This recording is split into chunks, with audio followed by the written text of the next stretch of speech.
Abra sua Bíblia comigo, por favor, no Evangelho de Lucas.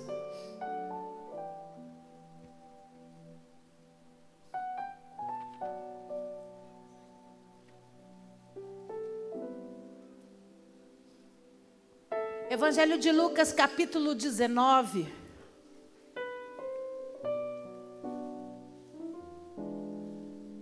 Vamos ler alguns versículos. A partir do verso 28.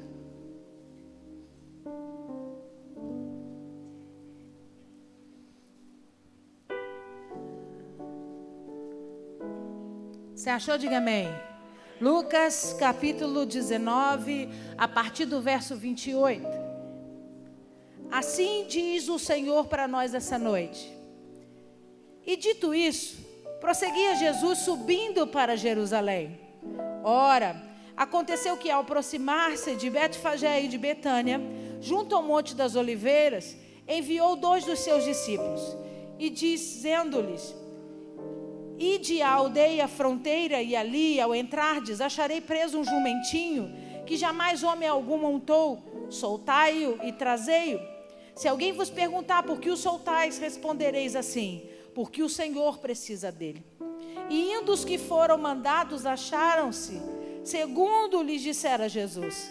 Quando eles estavam soltando o jumentinho, seus donos lhe disseram: por que o soltais? Responderam: porque o Senhor precisa dele. Então o trouxeram e, pondo as suas vestes sobre ele, ajudaram Jesus a montar. Indo ele, estendiam num caminho as suas vestes. E quando se aproximava da descida do Monte das Oliveiras, toda a multidão dos discípulos passou jubilosa a louvar a Deus em alta voz por todos os milagres que tinham visto, dizendo: bendito é o Rei que vem em nome do Senhor, paz no céu e glória nas maiores alturas. Ora, alguns dos fariseus lhe disseram em meio à multidão: mestre, repreende os teus discípulos. Mas ele lhes respondeu: asseguro-vos que se eles calarem, as próprias pedras clamarão. Quando ia chegando, vendo a cidade, chorou e dizia: se conheceras por ti mesmo ainda hoje o que é devido à paz. Mas isso está agora oculto aos teus olhos. Pois sobre ti virão dias em que os teus inimigos te cercarão de trincheiras, e por todos os lados te apercarão o cerco, e te arrasarão. E os teus filhos dentro de ti não deixarão em ti pedra sobre pedra, porque não reconheceste a oportunidade da tua visitação. Amém? Feche os seus olhos, abaixa a sua cabeça. Poderoso Deus, em nome de Jesus, essa é a tua santa palavra.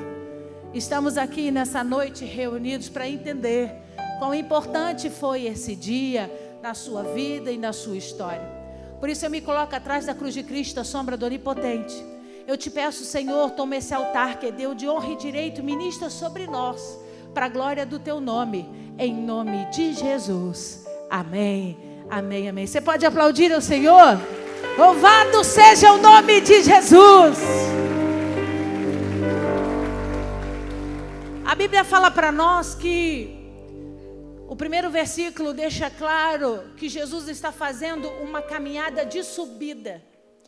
Ele está retornando à cidade de Jerusalém. Por quê? Porque era de costume, quando se aproximavam das festas judaicas, das principais festas judaicas, todo bom judeu precisava estar em Jerusalém para celebrar no templo do Senhor as grandes festas. Então, Jesus estava pregando, subindo, já tinha descido ao final do mapa em Jericó, tinha encontrado com Zaqueu, aquela experiência tremenda. E aí quando ele chega no finalzinho do mapa em Jericó, quando você for comigo eu vou te levar lá em nome de Jesus. Ele começa essa trajetória de subida. Ele vai passando por outras cidades. Inclusive a Bíblia diz, aí dá o nome de 2 para nós: Betfagé e Betânia. Então ele passa por 2 cidades extremamente importantes. Betânia era a cidade onde vivia Lázaro, a Maria e a Marta, lugar onde testemunharam a ressurreição do Lázaro. Lugar onde aquelas pessoas daquela cidade, os vizinhos, testemunharam a ressurreição de um homem que estava morto por 3 dias. Então você imagina a festa. Olha para mim para você alcançar. Você imagina a festa. Quando Jesus chega a Betânia, as pessoas não olham mais para ele como um amigo íntimo de Maria, de Marta. Eles não olham para Jesus com o olhar apenas de alguém que eles já tinham visto algumas vezes naquela cidade. Quando eles olham para Jesus, agora, eles observam um homem que levantou um morto, alguém morto e sepultado em 3 dias. Então você imagina, leva a sua mente a entender a festa como ele foi recebido.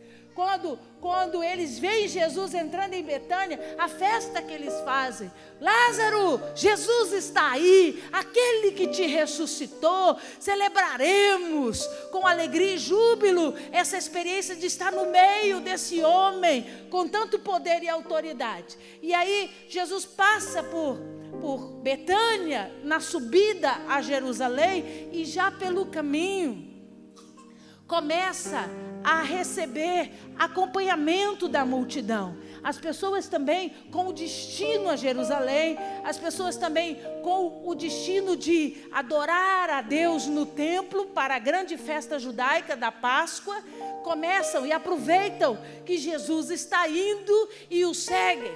Eu preciso que você acompanhe as escrituras. Leia comigo, por favor. Versículo 29.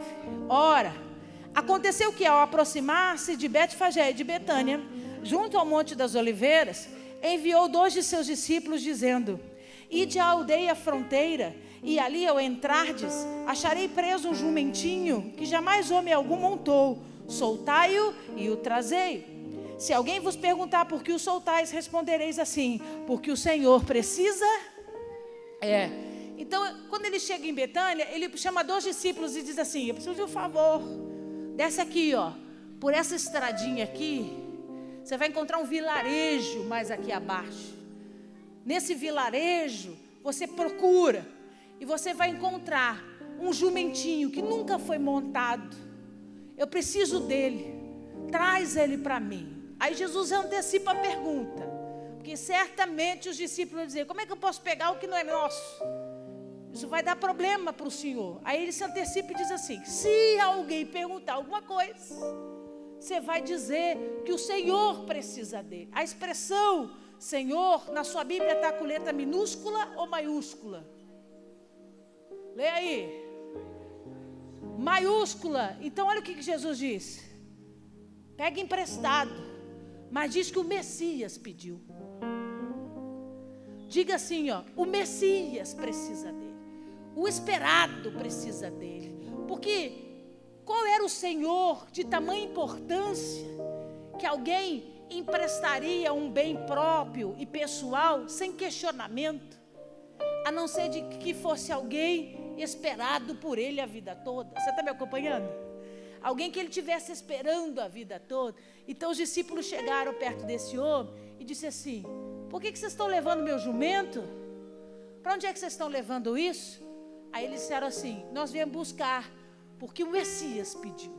Nós viemos buscar porque o Senhor, pelo qual esperamos a vida toda, pediu para usá-lo. Você não ia ceder não, irmão? Você não ia ceder não o jumentinho? E aí é óbvio que aquele homem cede o jumentinho. Mas olha para mim, por que precisava ser um jumentinho que nunca tinha sido montado? É o que diz a Bíblia. Por quê? Porque na tradição dos profetas, só um homem legítimo de Deus, cheio do Espírito Santo, monta um jumento que jamais foi adestrado, sem ser derrubado no chão e passar vergonha. Só um homem que era certificado como profeta tinha essa autoridade, esse poder. Se você trepa num jumentinho que nunca foi domesticado, treinado para ser montado, é um pinote só você no chão. Então ele diz assim: vai lá e busca o jumentinho que ninguém nunca montou. Por que Jesus faz isso? Porque tudo isso faz parte de uma sentença de confirmação. Eu preciso que eles olhem para mim e me reconheçam como Messias de Israel. Eu preciso que eles entendam que tudo que eu estou fazendo complementa as Escrituras. Nós vamos ler isso. Então ele diz, eu preciso que eles observem esses sinais para testemunhar quem eu sou de verdade. Então quando o jumentinho chega, que Jesus monta no jumentinho, o jumentinho era manso, bonzinho, ficou todo mundo olhando a cena sem o menor problema. Então veio a primeira confirmação, ele é mesmo profeta, ele é mesmo homem de Deus. Então continua lendo o texto comigo. Quando eles, versículo 33, quando eles estavam soltando o jumentinho, seu dono lhes disse, por que o soltais? Responderam, porque o Senhor precisa dele. Então o trouxeram, e pondo as suas vestes sobre ele, ajudaram Jesus a montar. Indo ele, estendiam no caminho as suas, deixa marcado Lucas, vai lá comigo em Zacarias, capítulo 9.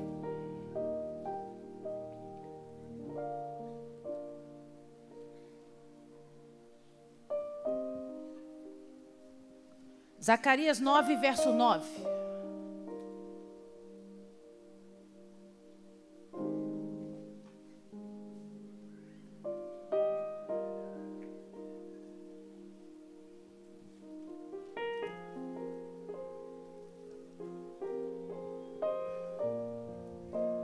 O profeta Zacarias foi um profeta conhecido também por trazer relatos a respeito da chegada do Messias.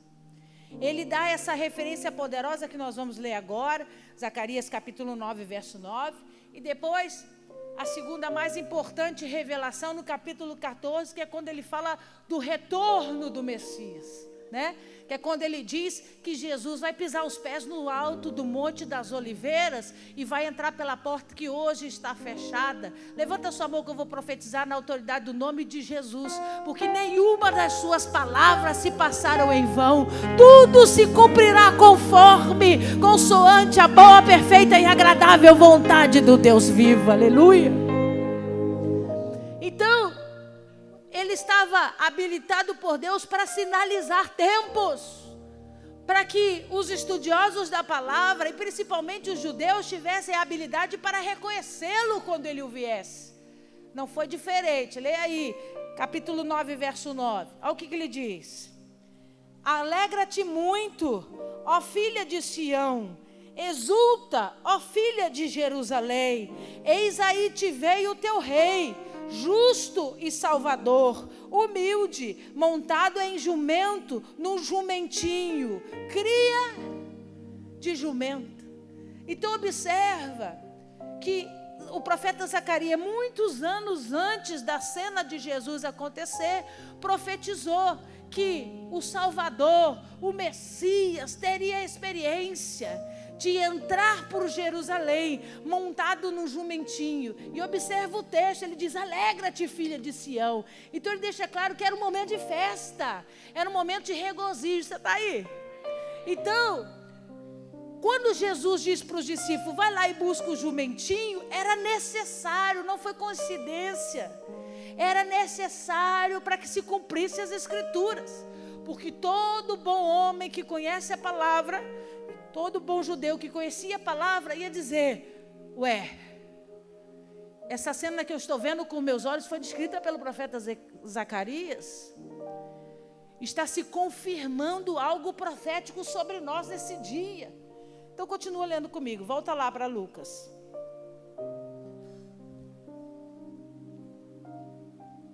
Versículo 37.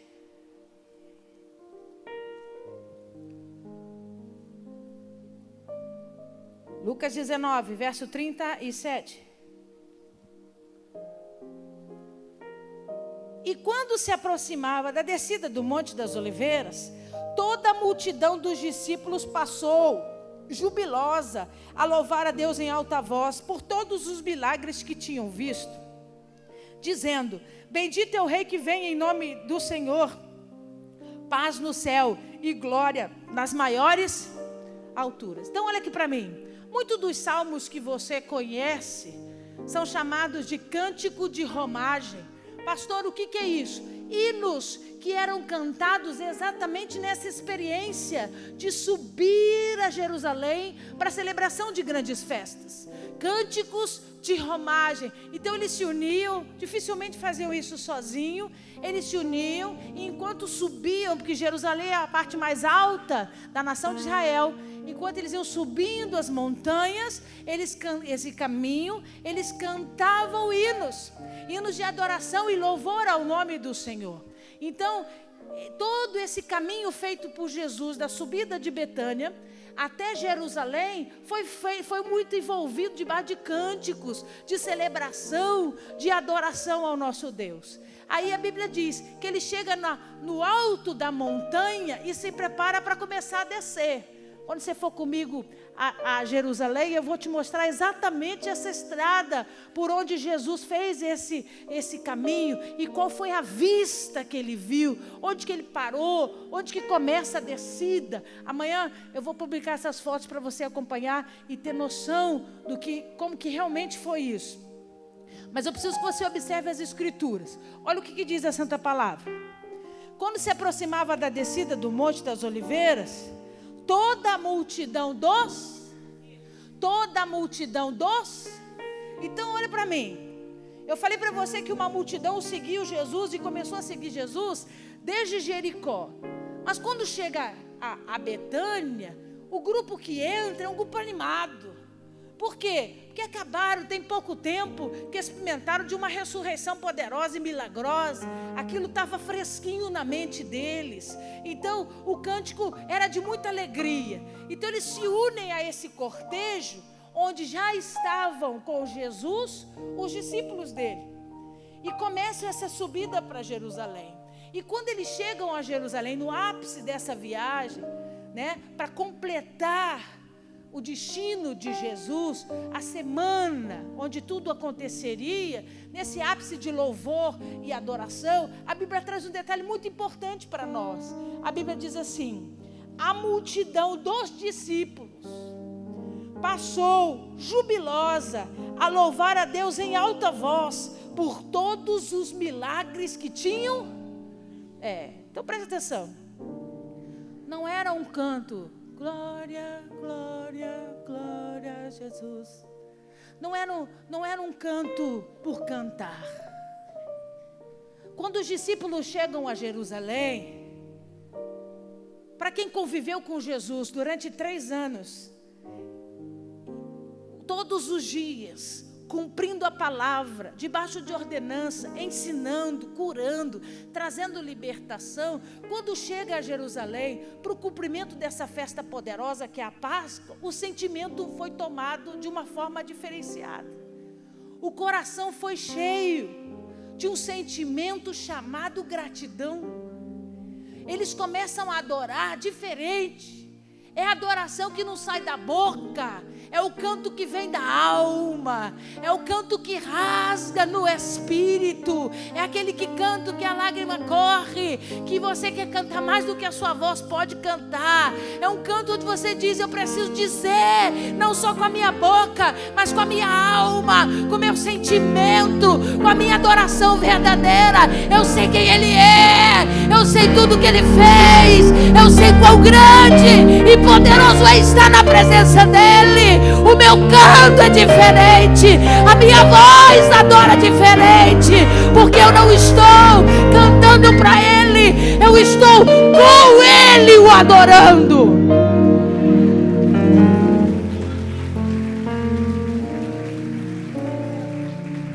É diferente quando você se reúne e começa a cantar louvores ao nome do Senhor, mas você ainda não sentiu a presença dEle. Mas amigo, quando você sente a presença dEle, muda o ambiente, muda tudo. Aquele cântico não era um cântico de louvor comum, era um grito libertador. Era algo profundo. Eles não estavam cantando para alguém que eles não conheciam. Eles cantavam: louvado seja aquele que vem, e olhavam para Jesus. Louvado aquele que Deus enviou para salvar e curar Israel. Louvado seja Ele. O cântico era voltado para Ele. O cântico era olhando para Ele, porque eles precisavam expressar toda a experiência de poder e de milagre que eles estavam vivendo ao longo desses 3 anos. Ali era o momento de cantar debaixo da verdade. Vai lá comigo, deixa marcado em Lucas. Vamos, Salmo, capítulo 118. Livro de Salmos.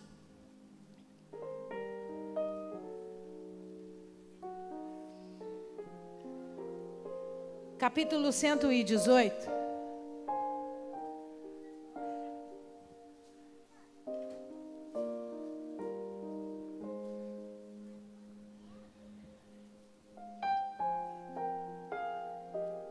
Você achou aí? Olha o meu título. Alegria dos justos pelo Salvador. É o título que está na minha Bíblia, no capítulo 118. Então, era um cântico de romagem. Era um cântico de adoração ao Senhor. Era um cântico de adoração ao Messias.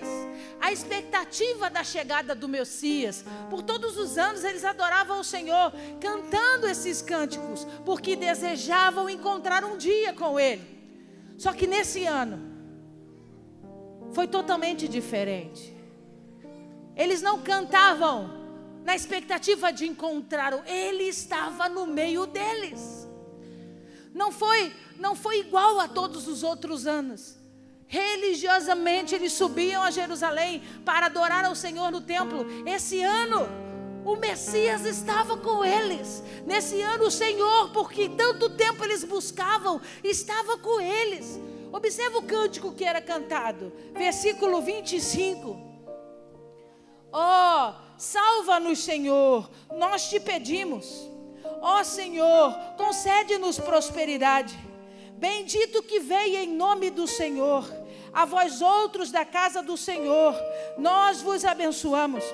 O Senhor é Deus, Ele é nossa luz. Adornai a festa com ramos até as pontas do altar. Tu és meu Deus, render-te-ei graças. Tu és meu Deus, quero exaltar-te. Rendei graças ao Senhor porque Ele é bom, porque a sua misericórdia dura. Então observa 2 coisas. A primeira delas, e que toda festa para receber o rei era adornada com ramos.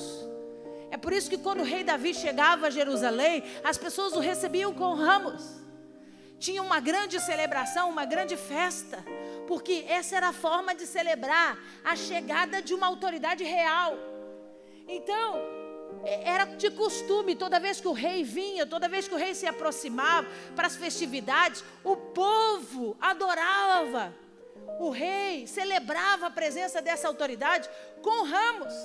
Então, quando eles estão com Jesus na caminhada em direção a Jerusalém, eles tomam os ramos e começam a adorar Jesus com os ramos.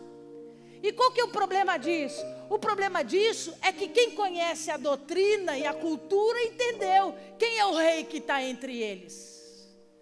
Quem é a autoridade que está sendo celebrada e recebida? Você está me alcançando? Começou a gerar dúvida.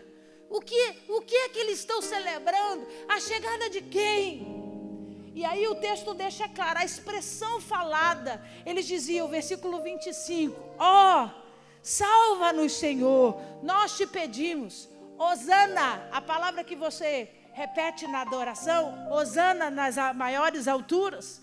Quando eu cheguei na igreja e ouvi as pessoas cantando, Hosana, Hosana, eu dizia, quem que é essa mulher? O que essa mulher fez? Não conheço essa mulher, a história dessa mulher. Mas vamos cantar, todo mundo cantando, Hosana, Hosana. E eu cantava.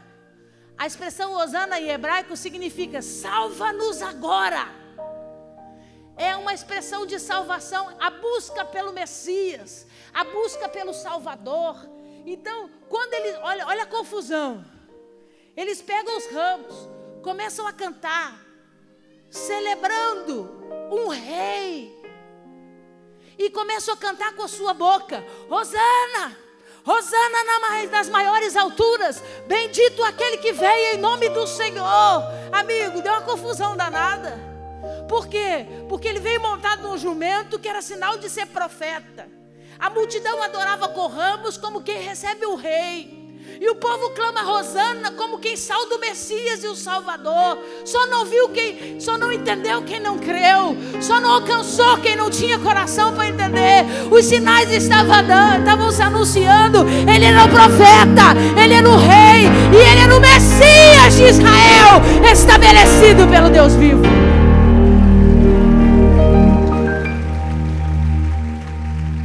Volta lá em Lucas.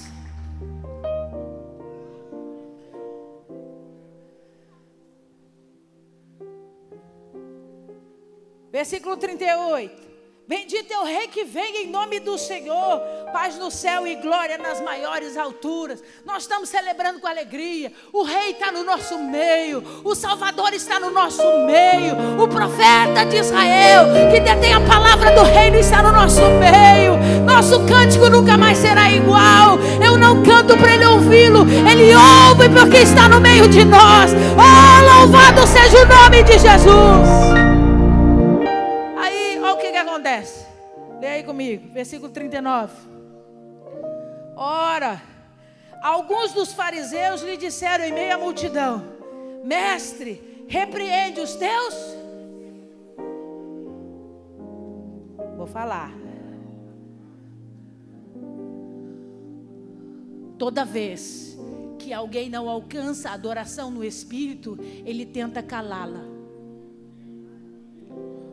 Toda vez que alguém não consegue entender o poder de uma adoração genuína no Espírito, que é essa que é feita com verdade, com paixão, com a alma, um enviado do Satanás vem para calar a sua voz. E aí a Bíblia diz que os fariseus, os religiosos, não chamaram os discípulos não. Não chamaram Pedro no canto não. Não chamaram João no canto não e disse: ô, dá um breque aí na multidão, rapaz. Está exagerado esse negócio. Todo ano a gente sobe a Jerusalém cantando: bendito é o que vem em nome do Senhor. Estamos na esperança do Salvador chegar, do Messias de Israel vir. Todo ano fazemos esse trajeto, mas esse ano está diferente. Olha o que eu vou dizer: está exagerado. Está alto demais a cantoria. Um bando de desequilibrado, chorando, acenando. Ei, que bagunça é essa? Observa que ninguém chamou Pedro, ninguém chamou João para a conversa. Os fariseus foram direto em quem? Foram direto em quem? Lê aí na sua Bíblia. Qual que é a palavra que ele usa? Ele vai em Jesus. Mestre Rabino. Eles chamam ele de Rabino. Mestre, Rabino. Ô Jesus, faz um sinal aí, ó, para eles ficarem na moral. Tá feio para você. Porque nós judeus sabemos que nós não temos autorização de Deus para adorar homem nenhum. Olha o que eles estão fazendo. Eles estão na cantoria adorando, com alegria, com força na voz. Mas é nítido que eles cantam para você e por você. Nessa terra é proibido, porque Deus disse: não adorarás a homens, mas só um que está no céu, que é Deus. Manda calar porque está feio. Vocês estão pecando contra a lei. Está exagerado. Aí olha a resposta de Jesus. Mas ele lhes respondeu: asseguro-vos que, se eles se calarem, as próprias pedras clamarão. Olha o que Jesus estava dizendo. Ele sabe que o fariseu conhece a lei. Ele sabe que o fariseu conhece os costumes. A pedra Israel tem um significado tão forte e importante, que toda Jerusalém é construída em pedras. Você pode comprar uma casa lá, construir a sua casa por dentro do jeito que você quiser. A parte externa dela tem que ser feita de pedra. Por quê? Porque a pedra é eterna, assim como Jerusalém será. Então, o simbolismo da pedra é muito forte. Quando você estiver no Monte das Oliveiras, que eu vou ter o prazer de te levar lá, você vai ver que diante do Monte das Oliveiras tem um cemitério.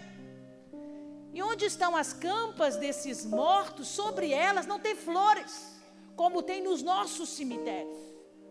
Porque eles não depositam flores para os mortos. O túmulo é cheio de pedras. Porque quando ele está vindo a caminho do cemitério, ele traz uma pedra e ele diz: certamente essa pedra que é eterna foi testemunha das obras que esse homem fez enquanto morou por aqui. Então você quer saber se o homem é importante? Olha para o túmulo dele, tem pedra pra caramba em cima. Não é isso? Por quê? Porque todo mundo faz questão de lembrar e levantar um memorial. As pedras que são eternas testemunharão quem você é, o seu caráter, a sua vida, a história que você viveu. Então, Jesus estava onde? No Monte das Oliveiras. Então ele diz para os fariseus assim: desculpa aí, amigo, desculpa aí, mas se eles pararem de cantar, o mico vai ser maior. Vou repetir. Se eu pedir para os discípulos pararem de louvar, a vergonha sobre você vai ser pior. Porque é o que eu estou te dizendo. Eles vão silenciar porque vão me obedecer. Mas você vai começar a ouvir Hosana sair da pedra. Você vai começar a ouvir bendito que vem em nome do Senhor da pedra. Porque elas são testemunhas de quem eu sou, de quem eu fiz e para onde eu estou indo para a glória do Pai.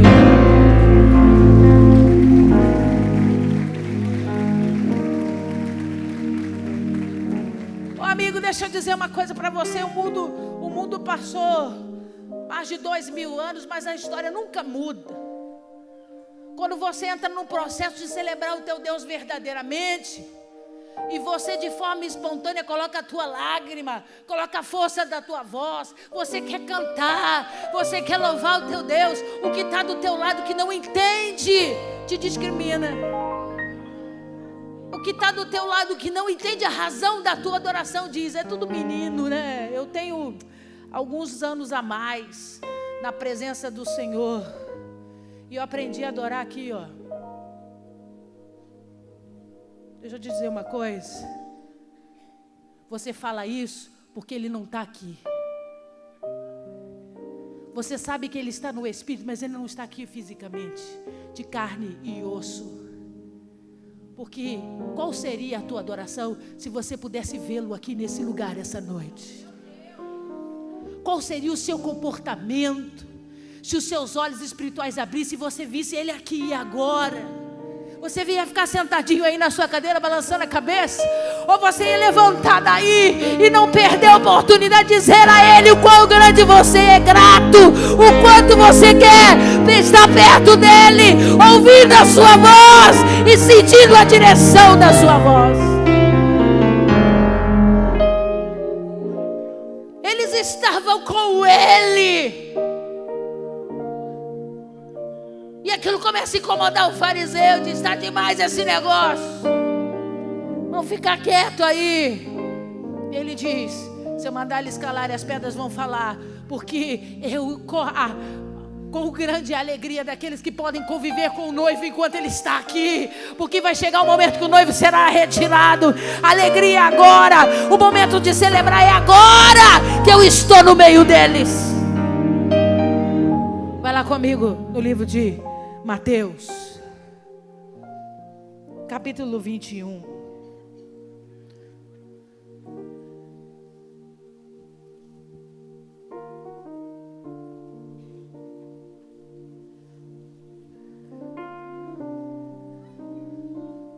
Vamos ler a partir do verso 8. Mateus capítulo 21, verso 8.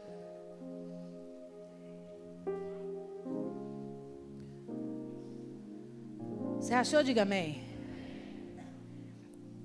E a maior parte da multidão estendeu as suas vestes pelo caminho, e outros cortavam ramos de árvores, espalhando-os pela estrada. O costume da recepção do rei. Jogavam as vestes no chão, cortavam os ramos Continua lendo. 9. E as multidões, tanto as que precediam, como as que o seguiam, clamavam: Hosana ao filho de Davi, bendito que vem em nome do Senhor, Hosana nas maiores alturas.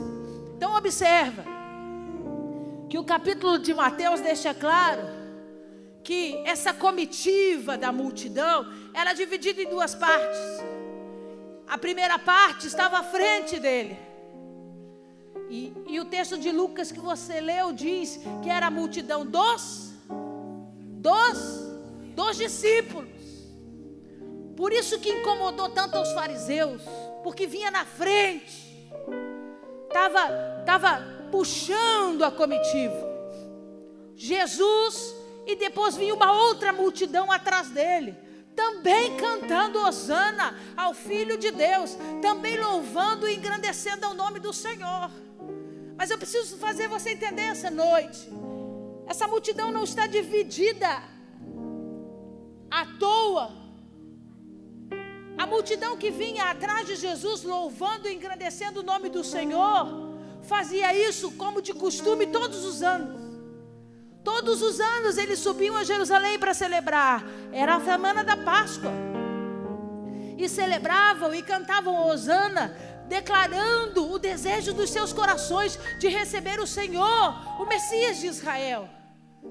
Mas a multidão que vinha à frente não adorava na expectativa dele vir. Sabia, tinha entendimento que ele estava lá com eles.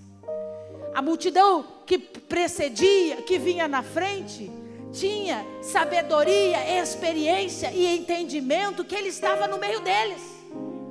E a multidão que vinha atrás, pastora, vinha religiosamente, vinha porque o faz isso durante todo o ano, uma vez por ano, de forma religiosa. Deixa eu falar uma coisa para você. Muitos foram celebrar a festa de Ramos hoje pela manhã, em reuniões espalhadas por muitas igrejas. Mas a minha pergunta para você é: o primeiro grupo de pessoas adorava o Senhor no entendimento de quem Ele era. O primeiro grupo adorava o Senhor sabendo que as profecias haviam se cumprido, não existia dúvidas. Eles adoravam porque sabiam que Ele era o profeta, que Ele era o rei e que Ele era o Messias de Israel. A multidão que vinha no final, que vinha após Jesus, clamava, adorava, sem reconhecê-lo. Você está me alcançando? Então a minha pergunta para você essa noite é: em que pelotão você está, querido? Você é aquele que segue na primeira multidão, adorando, porque você já teve entendimento de quem Ele é. Você sabe o que Ele fez por você. Você tem gratidão pelos milagres. Você tem gratidão pela graça, pela salvação, pela cura. Ou você faz parte daquela multidão que vem adorar porque todo mundo vem, porque você vem fazer aquilo que todo mundo faz, religiosamente. Quando você se coloca como aquele que vem à frente, no primeiro pelotão, cabe a você, debaixo de responsabilidade, multiplicar aquilo que lhe foi ensinado. Você está entendendo?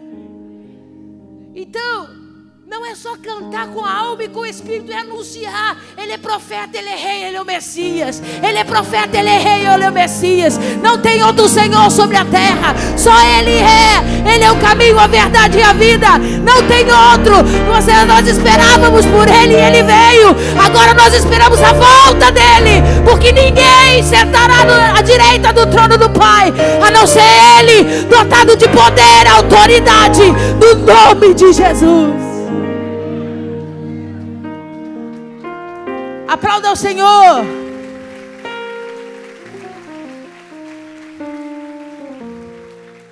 Cabe ao pelotão da multidão de discípulos não só adorá-lo, como anunciá-lo. É isso que Ele tem esperado de nós. É isso que Ele tem esperado da minha vida e da sua vida. Não um cântico de louvor e adoração pelo que Ele fez, mas anunciação pelo que Ele é. pela manifestação da sua pessoa. E o segundo grupo o adora religiosamente, não o anuncia, porque não o reconheceu. Uma grande multidão hoje sacudiu ramos pela manhã, cantou Hosana, Hosana nas maiores alturas, Hosana nas maiores alturas. Mas daqui a 9 dias vai celebrar outro no lugar de guerreiro e poderoso. Daqui a 9 dias vai anunciar aos 4 cantos que tem alguém que cuida deles, guerreando as suas guerras e o libertando de toda a escravidão, que não é o profeta, nem o rei, nem o Senhor de Israel. O problema é que durante muitos anos nós só enxergamos a segunda multidão desses que eram réus confessos, porque não tinham convicção na sua adoração. Não faziam com entendimento. Adoravam porque todo mundo adora, mas não tem consciência. O problema é que eu tenho visto a igreja de Jesus, muitos da igreja de Jesus no segundo pelotão. Por quê, pastora? Pergunta para mim. Porque a mesma multidão que veio atrás dele, quando se chegou dentro da cidade de Jerusalém e prenderam Jesus, foram para frente do Pilatos para gritar: prendam!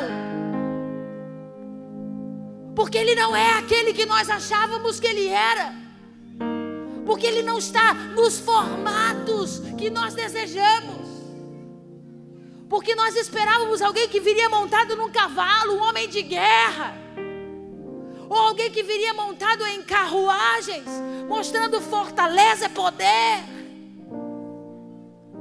Mas ele veio montado num jumentinho, movimenta uma multidão, não tem características que nós entendemos ou desejamos.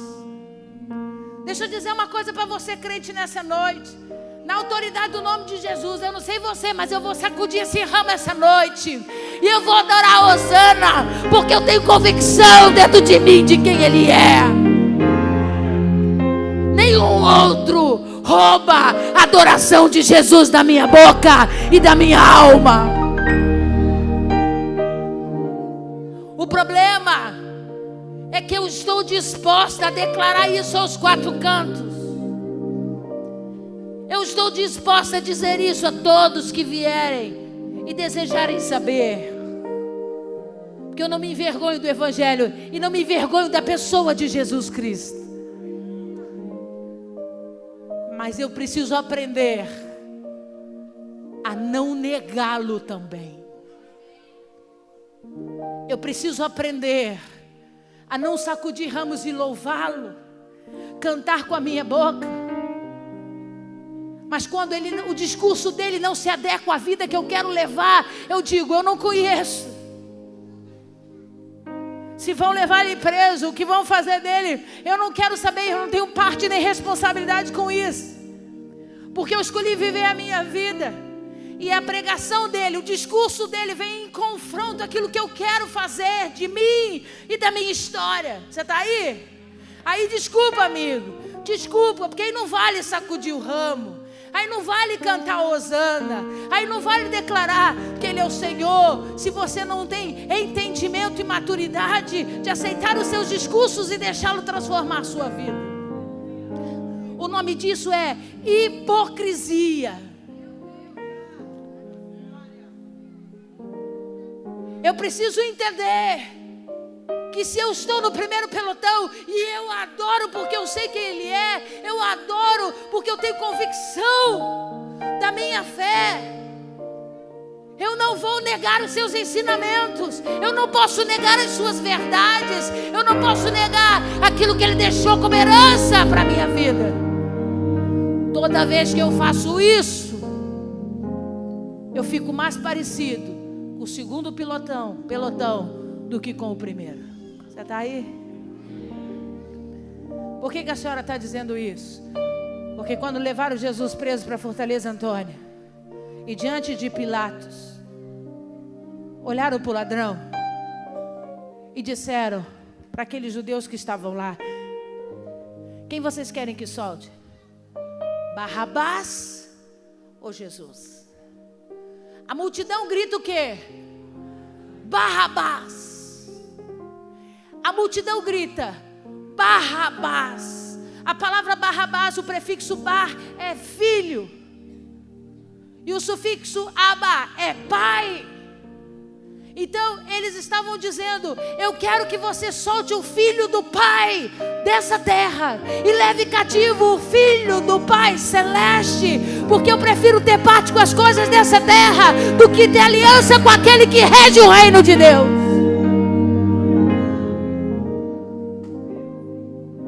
Jesus foi preso e Barrabás foi. Deixa eu dizer uma coisa para você, querido.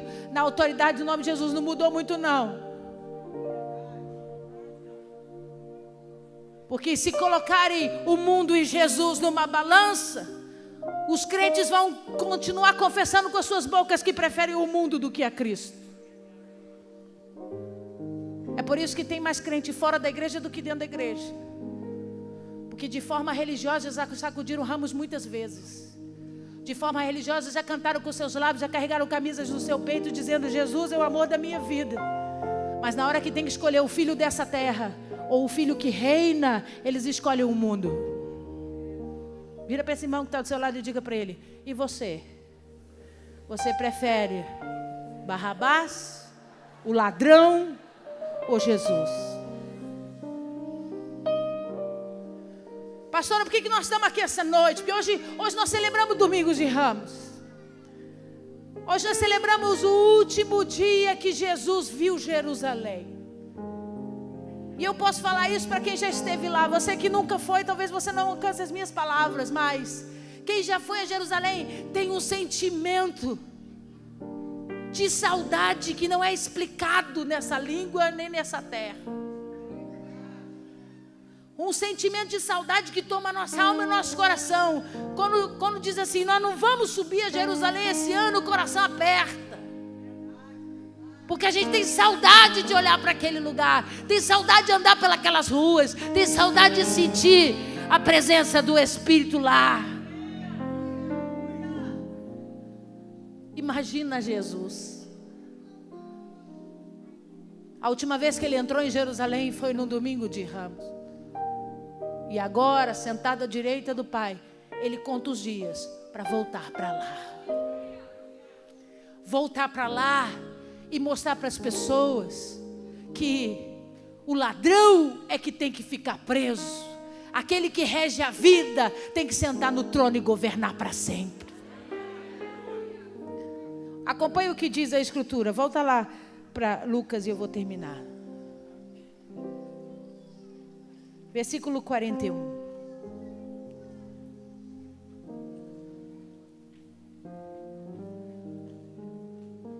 Quando ia chegando, vendo a cidade,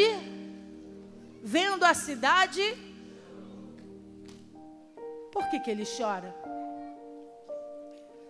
Ele chora porque ele sabe que é a última vez que ele vai ter aquela visão humana, física, da cidade de Jerusalém. Porque ele sabe que depois desses dias, Jerusalém ia passar por coisas muito difíceis. Já foi construída e destruída 18 vezes. Todo o lugar original por onde Jesus passou está a pelo menos 7 metros de profundidade do piso original hoje. Porque, como eu disse, Jerusalém é construída toda de pedras. Quando eles destroem Jerusalém, só ficam pedras. E o que você faz com tantas pedras? Não tem como remover essas pedras. Se constrói de novo, em cima daquele monturo, em cima daquela quantidade de pedras destruídas. E isso aconteceu por 18 vezes. Quando ele olha Jerusalém, ele chora. Ele chora porque ele não vai ter mais aquela vista. Ele sabe todo o processo que ele vai passar a partir do início daquela semana. Mas também porque ele entende o que um homem comum enxerga. Dificilmente o homem consegue enxergar o interior de outra pessoa. É por isso que a Bíblia deixa clara que só Deus sonda o homem por dentro. E antes que saia uma só palavra da sua boca, Deus sabe exatamente os seus pensamentos e já sondou o seu coração. Porque Deus é o único que nos enxerga, primeiro por dentro, para depois nos olhar por fora. E nesse momento, Jesus estava olhando com olhos humanos. Ele enxerga Jerusalém no alto monte, do lado de fora.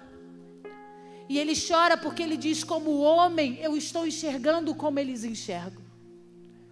Como homem, eu estou enxergando que eles têm dificuldades de olhar para o meio. Eles só conseguem enxergar o externo, o que aparece, o que aparenta. Observe o que ele diz. 42. Ah, se conheceras por ti mesma, ainda hoje o que é devido à paz, mas isso está agora oculto aos teus olhos. Olha o discurso de Jesus. Se vocês pudessem ver quem eu sou de verdade, toda a guerra acabava agora. Todo o processo de aflição e agonia acabava agora. Mas vocês estão impedidos de ver, porque como homens, vocês só enxergam de fora para dentro e não de dentro para fora. Vocês me julgam pela aparência, vocês julgam as minhas atitudes, vocês julgam as minhas falas, não conseguem enxergar a minha natureza, nem a minha descendência. Aí ele continua, lê comigo. 43.